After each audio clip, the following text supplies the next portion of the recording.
Assalamu alaikum, Sheikh. Alaikum salam wa rahmatullah.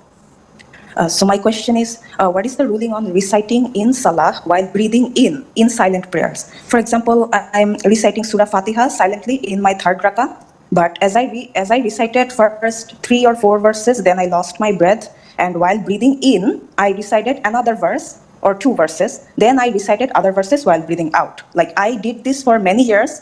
I have cold problems. When I have cold problems, my nose blocks.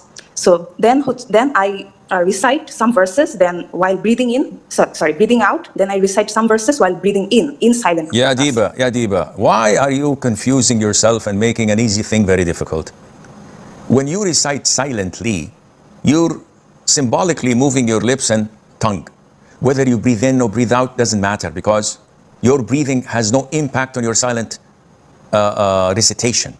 If I'm reciting loudly, Alhamdulillahi Rabbil Alameen, I have to breathe out.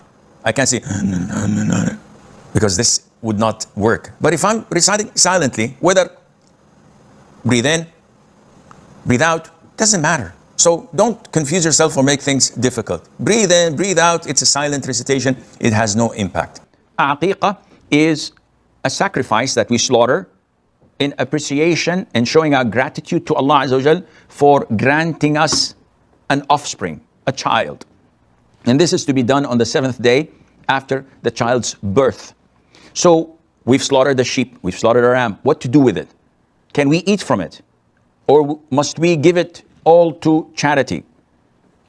Some scholars say that you should treat it like the udhiyah, in the sense that it should be divided into 3 sections or divisions or portions. 1 to charity, 1 a gift, and a 3rd one we eat from.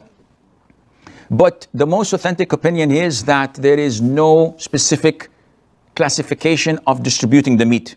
What counts is the sacrifice, the shedding of the blood for the sake of Allah Azza wa Jal. This is what reaches Allah Azza wa Jal. What to do in the meat? You can divide it into 3 portions and divide it as mentioned with the udhiyah. You can put it in your fridge and eat the whole month from it, you and your family.